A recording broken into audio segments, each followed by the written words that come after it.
বাচ্চাকে অল্প খাবারে বেশি পুষ্টি দিতে এবং সারা দিনের ক্যালোরির চাহিদা পূরণ করতে এই খাবারটি অবশ্যই খাওয়ান।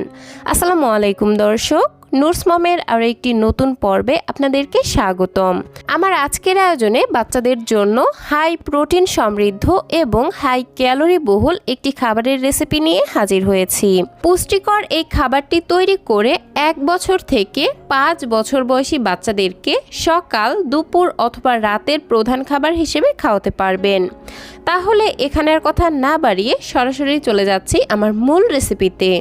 পুষ্টিকর এই খাবারটি তৈরি করতে আমি প্রথমেই নিয়ে নিচ্ছি 2 টেবিল চামচ পরিমাণ সুগন্ধি পোলাওয়ের চাল। এখন এই চালগুলোকে পানি দিয়ে 4 থেকে 5 বার পানি চেঞ্জ করে করে খুব ভালোভাবে ধুয়ে নিচ্ছি। ধুয়ে নেওয়া হয়ে গেলে চালগুলোকে একটা সাইডে রেখে দিচ্ছি। আমার আরও লাগবে একটি মুরগির ডিম। আমি এখান থেকে শুধুমাত্র ডিমের কুসুমটা ব্যবহার করব, আপনারা চাইলে পুরো একটি ডিমও নিয়ে নিতে পারেন। তো ডিম থেকে ডিমের কুসুমটিকে আলাদা করে নিলাম আর অন্য আরেকটি বাটির মধ্যে নিয়ে নিচ্ছি। তারপর চামচের সাহায্যে কুসুমটিকে খুব ভালোভাবে ফেটিয়ে নিচ্ছি। ফেটিয়ে নিয়ে এটাকেও একটা সাইডে রেখে দিচ্ছি। এবং আরও লাগছে গরুর দুধ। আমি এখানে 1 কাপ পরিমাণ লিকুইড গরুর দুধ নিয়ে নিয়েছি। এর সঙ্গে আমার আরও লাগবে কিছুটা পরিমাণে গাজর। এজন্য আমি অর্ধেকটা পরিমাণ গাজরের ওপরের স্কিন ছিলে ফেলে দিয়েছি। তারপর এরকম একটি গ্রেটারের সাহায্যে গাজরের অর্ধেকটা পরিমাণ খুব ভালোভাবে গ্রেট করে নিলাম। এরপরে এই সব উপকরণ নিয়ে চলে যাচ্ছি চুলায়। চুলায় একটি পরিষ্কার প্যান বসিয়ে এর মধ্যে দিয়ে দিচ্ছি 1 চা চামচ পরিমাণ ঘি। আপনারা চাইলে এখানে ঘিয়ের পরিবর্তে বাটার অথবা অলিভ অয়েলও ব্যবহার করতে পারবেন। ঘি এবং বাটারে রয়েছে গুড ফ্যাট এবং ক্যালোরি, যা বাচ্চাদের দ্রুত ওজন ও স্মৃতিশক্তি বাড়াতে জাদুর মতো কাজ করে। সুন্দর একটি ফ্লেভার আসবে, এজন্য দিয়ে দিচ্ছি একটি মুখ ফাটানো এলাচ আর একটি তেজপাতা। এরপর গ্রেট করে রাখা গাজরগুলো দিয়ে চুলার আঁচ একদম লোতে রেখে ঘন ঘন নেড়েচেড়ে এই গাজরগুলোকে মোটামুটি 1 মিনিটের মতো ভেজে নিচ্ছি।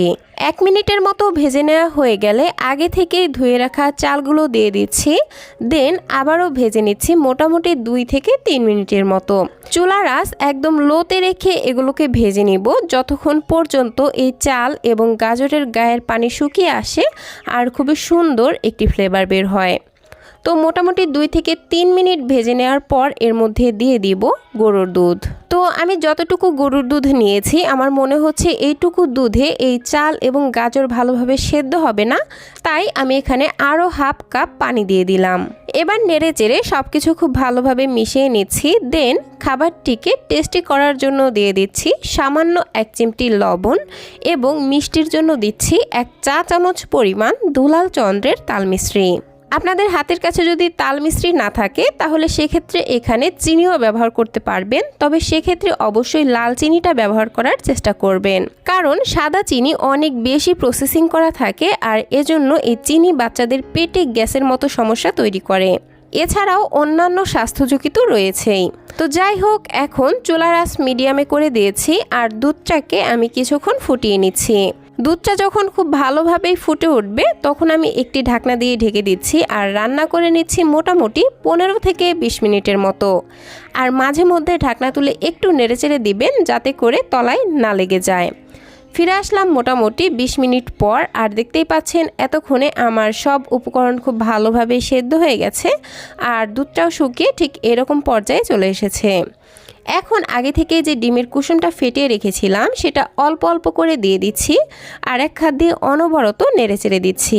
এই পর্যায়ে ঘন ঘন নেড়েচেড়ে দিতে হবে, তা না হলে ডিমের বড় বড় দলা পেকে যাবে আর সেটা শক্তও হয়ে যাবে, যে কারণে ছোট বাচ্চাদের গিলতে অসুবিধা হবে। তো আমি ডিমের কুসুম খুব ভালোভাবে মিশিয়ে নিয়েছি। এখন মনে হচ্ছে যে আমার এই খাবারটি একটু ম্যাশ করতে হবে, সেজন্য আমি যে এলাচ এবং তেজপাতা দিয়েছিলাম সেগুলো তুলে নিচ্ছি। তারপর এরকম একটি ম্যাশারের সাহায্যে আমার বাচ্চার পছন্দ অনুযায়ী খাবারটিকে ম্যাশ করে নিচ্ছি।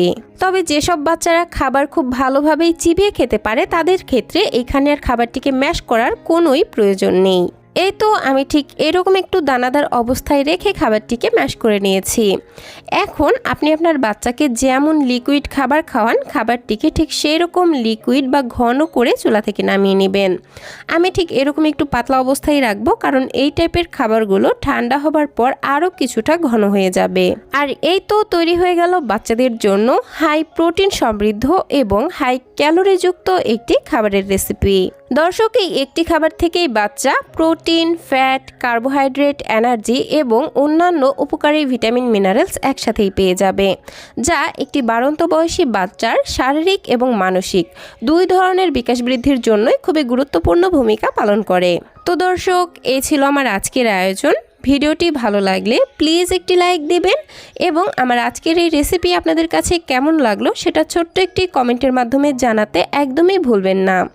বাচ্চাদের জন্য এরকম আরও নিত্য নতুন সহজ এবং পুষ্টিকর খাবারের রেসিপি পেতে প্লিজ আমার চ্যানেলটিকে সাবস্ক্রাইব করে পাশের ঘন্টাটি বাজিয়ে অলে সেট করে রাখবেন পরবর্তী ভিডিওর নোটিফিকেশন সবার আগে পাওয়ার জন্য। আজকের মতো বিদায় নিচ্ছি। সবাই ভালো থাকবেন, সুস্থ থাকবেন। আল্লাহ হাফেজ। আসসালামু আলাইকুম।